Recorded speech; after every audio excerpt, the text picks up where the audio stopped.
Apparently, there's a little bit of an issue going on with the Face Connect thing. Okay, so Jelly, I play Minecraft, right, and recently made some Twitter posts expressing her opinions, and I think her opinions are valid. But the problem is the way she delivered it, the way she worded it, made it seem very expressive. Here's tweets for reference. And then Face Connect comes out and takes down her tweets, apologizing that we don't tolerate racism or bigotry and any kind of thing in their company. But yet, you got people like Pippa, Lumi, and Dizzy, and Tenma, for crying out loud, going haywire on YouTube. Make it make sense. Now, they took down those tweets and then, had a conversation with Jelly for blaming the company. But then you also got to look at Jelly and the way she said. Don't get me wrong.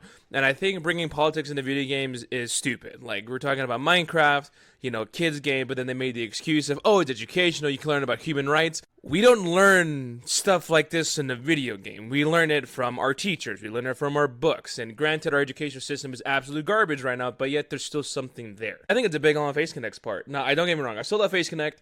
Every company makes mistakes. Hololive makes mistakes. Face Connect makes mistakes. Ages Link makes mistakes, which is a whole conversation for another time. Everyone makes mistakes. Learn from them and grow from them. That's the main part of this whole thing. Now, could this be? Yes. Could this have been resolved in a better way? Yes. Could this have been resolved with both parties not bashing at each other? Yes. Now, moral of the story is Face Connect. I get damage control. I get it. It looks bad on you as a company. But then again, your kind of brand is, different from others just to begin with, right? And then Jelly, by all means, she can express her opinions, but then she has to remember who she represents, not just as herself, as a brand, but also the company and the brand. If she did it on an alt account or her personal thing, by all means, that's all her. I agree with it.